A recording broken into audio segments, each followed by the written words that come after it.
Wake that ass up. Early in the morning. The Breakfast Club. Morning, everybody. It's DJ Envy, Charlamagne the Guy. We are the Breakfast Club. We got a special guest joining us this morning. Yes, indeed. I don't want to say your name wrong. Last time I said it wrong. Rasheena Phinisee, like Tennessee. All yes. right, Rasheena Phinisee. So I said it right. I was right. Well, good morning. Good morning. Welcome back. Thank you for the opportunity. It's been a journey since we last saw you guys. That's Good right. to I see you got see some you. special guests with us. You got a special guest with you. Yes, I got Assiah here. You want to say hi? Oh, give it a mic. Hi. And then you got another special guest with you. Who is Yes, the puppet? What is so- the puppet, Rasheena? Oh, y'all checking him out? This is Oliver. So you remember the last time we came in, we had Asayah's book with us. Yep. So what we've been Well, doing explain is... this for people like this, because a lot of people, this is the first time they seen you, seen your daughter. So explain the whole journey. So Assiah is a double liver transplant recipient, result of a toxic injury while breastfeeding at 6 days old. So from that journey, we have developed a nonprofit organization that raises awareness about organ and tissue donation in communities of color. So the first mission of that particular organization is to educate children or our youth so that we can produce a paradigm shift in how we enter that profession and how we also experience transplantation in that particular industry. So what we've done is we've taken our children's book, which was published back in 2016, and we're now translating it into a public production. What is the toxic breast? What is that? What did you say? So I was prescribed an antibiotic while breastfeeding, and the drug was contraindicated in children under 30 days old. Asaya was 6 days old, so upon ingestion of it through my breast milk, she experienced liver failure. Like, so it was the doctor's fault from the beginning. Yes. Why? Wow. Yeah. Wow. And then she couldn't get a liver. That's what I was doing radio in Philly. I remember that. Yep. So we did, you did Donkey of the Day on the hospital. And a couple weeks later, she ended up getting the organ transplantation. The first one failed because the first line of defense for immunosuppressive therapy is a drug called Prograf. And metabolically, the way that she metabolizes drugs, she produces a adverse reaction within the liver. So she was having an adverse reaction to Prograf. It wasn't discovered until several years later. So the first organ ended up failing, but we got her retransplanted with the second one in 2011, and she's been doing phenomenal ever since. This was 15 years ago, and it feels like, over the last 15 years, we've had more of these conversations, definitely more conversations about how, the institution of the medical system fails Black people. Yes. Especially Black women. Absolutely. Often. Do you feel like the conversation has been elevated a lot? Yeah, so the conversation has definitely been elevated so much so that even myself, I've started a podcast called Our Black Bodies, where we focus on rare and aggressive conditions diagnosed in people in the Black community.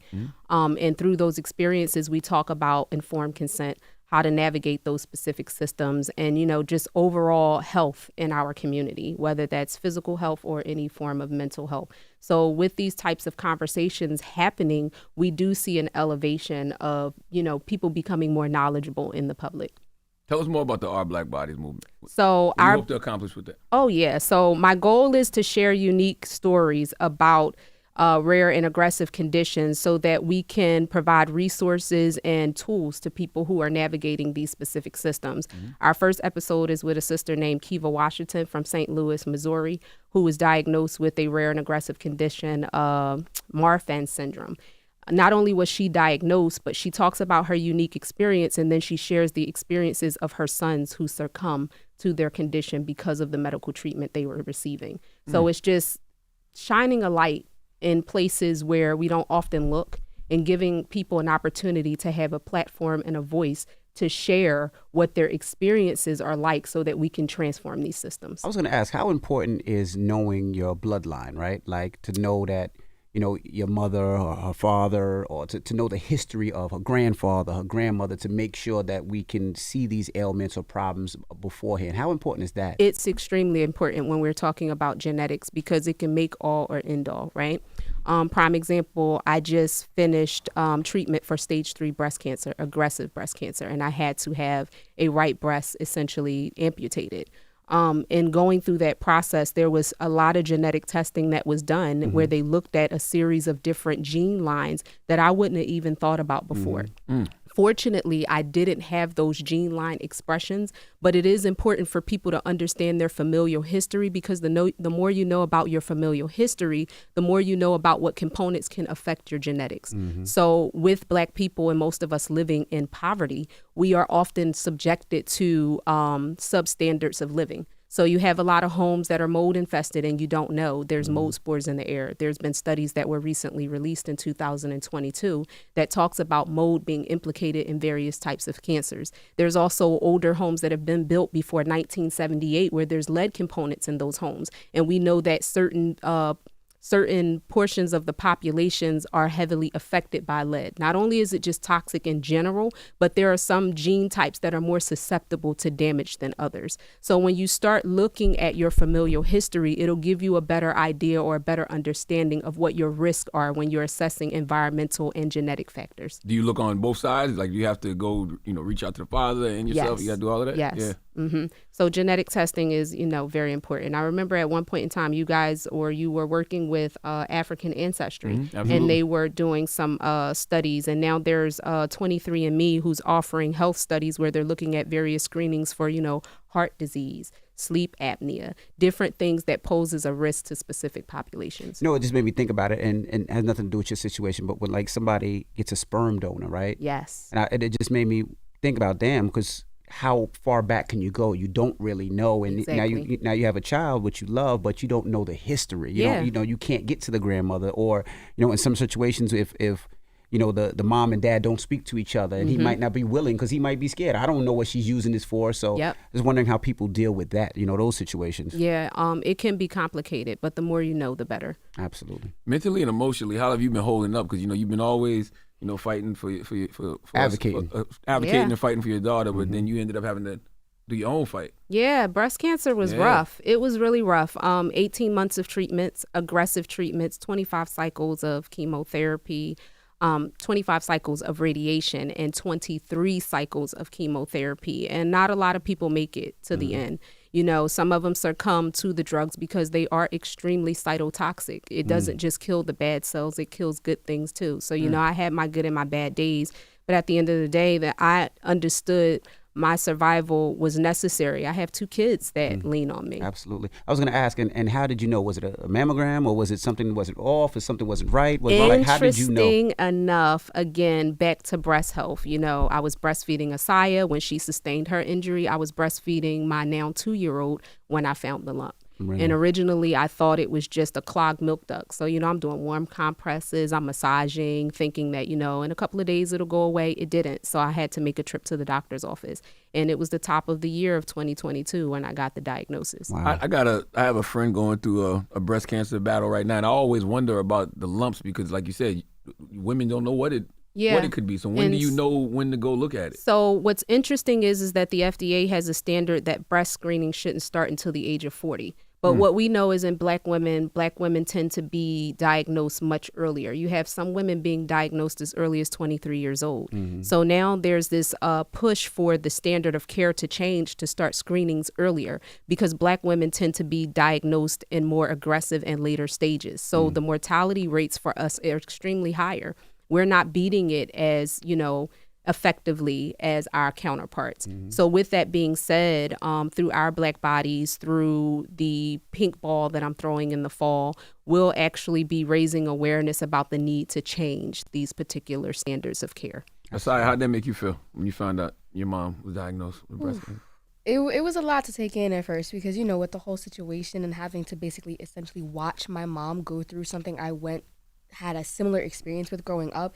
It was like a callback to my youth, because there were just some days where I would just break down and cry because it just felt like I have to see this all over again. Like it's happening again and again and again. And there were some days where I just had to, help my mom out. And it was like, it took an extreme toll on my mental health in that moment to just see how my mom would just wake up every morning feeling exhausted, not being able to get out of bed.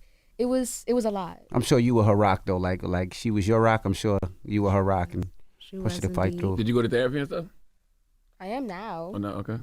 Yeah, therapy has been at the forefront and center of a lot of what we've been dealing with. Maybe a year after we did our interview with you guys in 2017, Asaya ended up in the hospital. I actually had Child Protective Services called on me because one of the drugs that she was taking was causing injury to her liver. And this I knew. I looked up the FDA studies. It talked about prolonged use, the development of cirrhosis, all of these different things.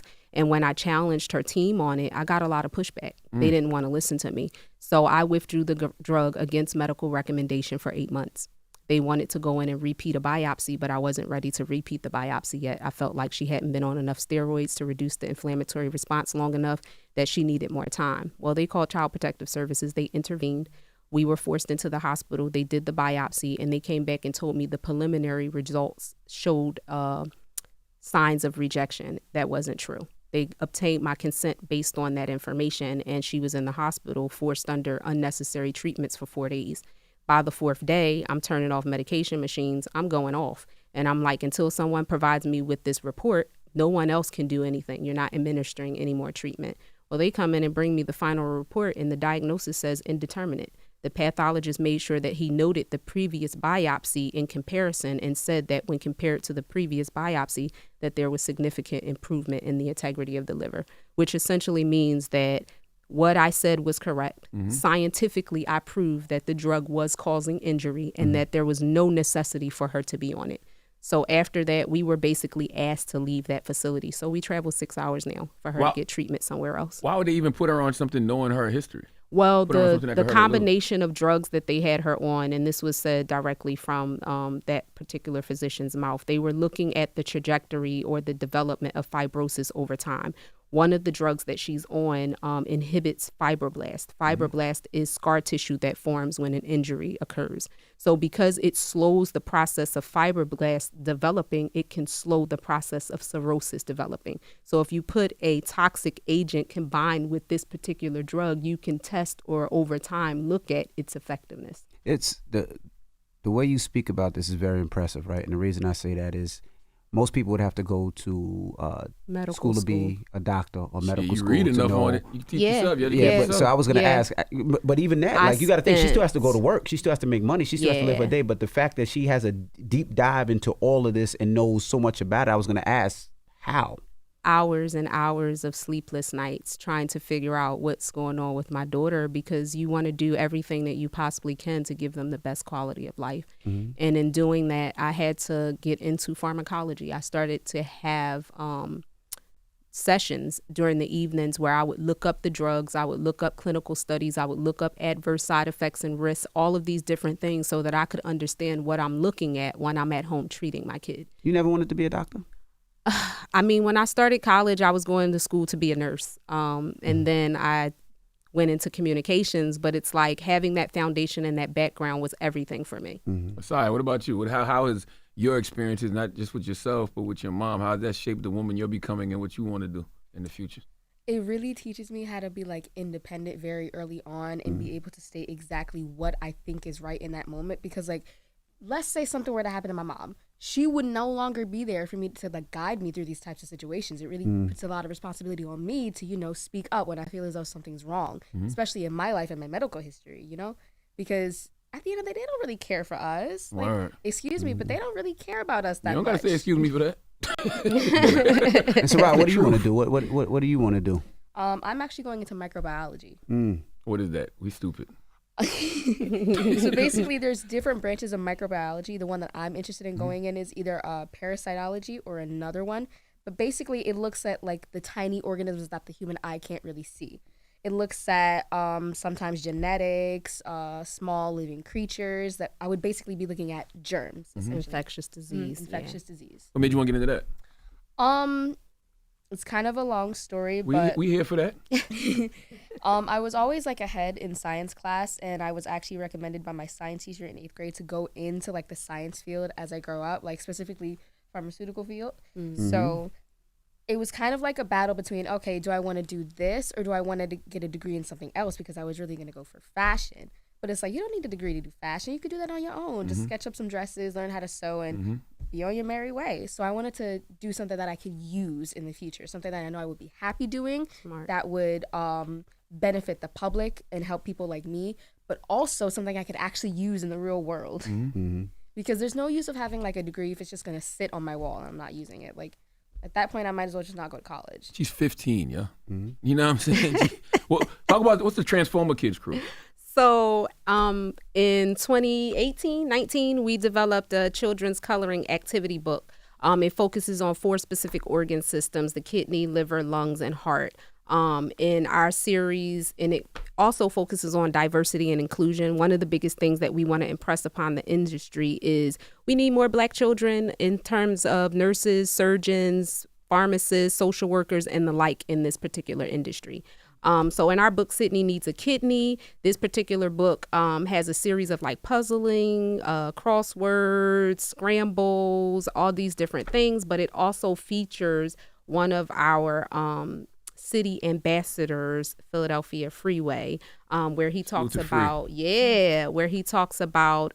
his experience with kidney failure and kidney transplantation. He has been a huge amount of support when it came to this project and the development of. So no, the one thing that y'all taught me 15 years ago, man, is just like, these people will continue to let these injustices happen to us if we don't use our voices. Yeah, you gotta use your voice. Absolutely. So Ignorance is bliss, and the more knowledge you have, the more power you have. So when you are footing in these particular circumstances, you want to be equipped with the right tools. And this is why our Black Bodies is so important, that we hear modern day stories that let us know or remind us of the medical history of America and the pitfalls that we can fall into. It's important to have the tools and the resources to navigate that so that you don't become a victim. I was going to say, how can people follow you, support you, and be part of your mission? Some people, it might not be financially, it might be posting, it might be putting you on their platform, it might be following your podcast to get you more subscribers, which brings you more advertisers. How can people follow you and make sure that they're on the same page? ourblackbodies.org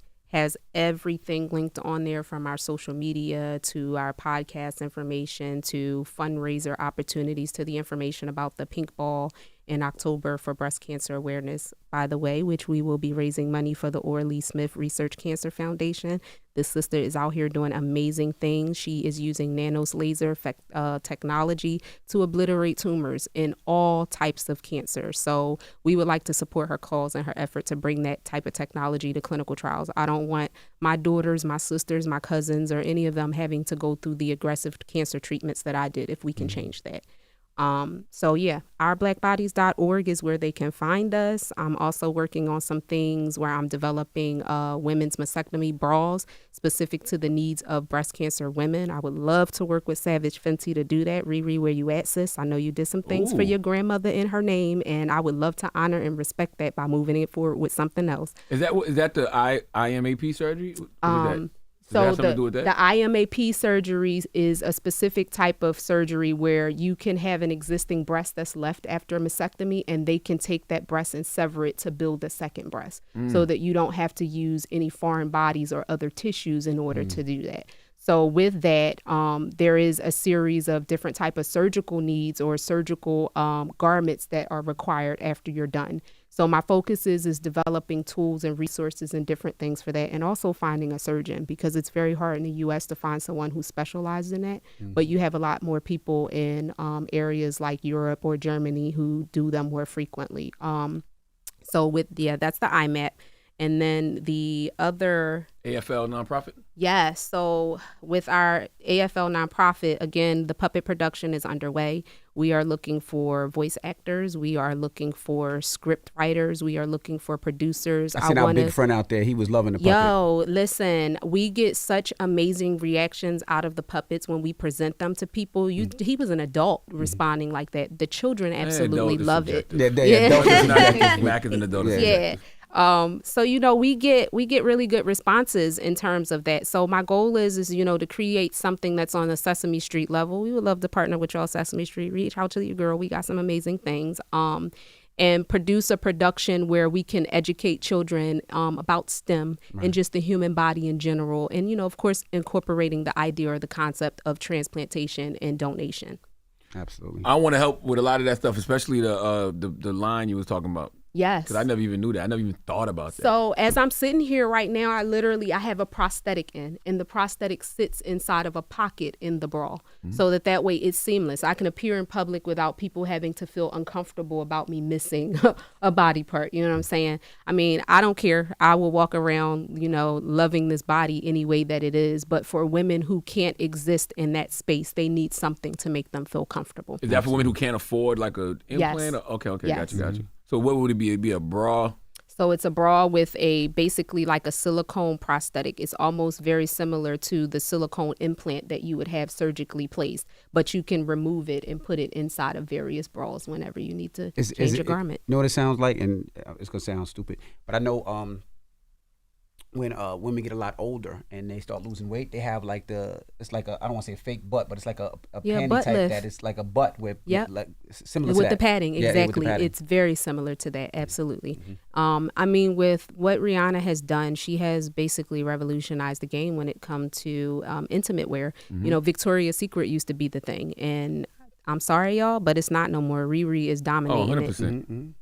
Well, if it's not Rihanna, somebody can do it. Absolutely. Like somebody out there listening can do it. You know, you can contact, the Breakfast Club, contact myself. You can hit Rasheena up directly. Give me your Instagram, Twitters, and all that stuff. Yes, my Instagram, Boss Girls Mom, girls with an S, Boss Girls Mom. Come check me out. If you want to follow Assiah and find out what we're doing with our nonprofit organization in the community, if you want to have us out, you can go to Assayas_liver, ASSIAHS_liver, and that's on IG, Twitter, and all major platforms. Asaya, where you want to go to school? You been thinking about that yet? Yes, actually. Well, my plan currently is to go to MIT. Mm-hmm. Okay. So that's the main place I'm looking at. If not, I'm just gonna be like my mom and go to Temple. AATU. Temple, Assiah, HBCU-ish. Yeah. That's what we call So Assiah is presently she's in private school. We did an application last year for her to apply for a scholarship to a pretty prestigious school in our city, and she actually got picked up, and they gave her almost $40,000 to attend. So she's been killing it. Go ahead, She Assiah. has been That's killing right. it. Well, we appreciate you for Man, joining absolutely, us. man. Thank you so much, Soraya, Rasheena, Phinisee. You know, I got y'all back forever, so whatever y'all Thank need. you. It's the Thank Breakfast you. Club. Good morning. Wake that ass up. Early in the morning. The Breakfast Club.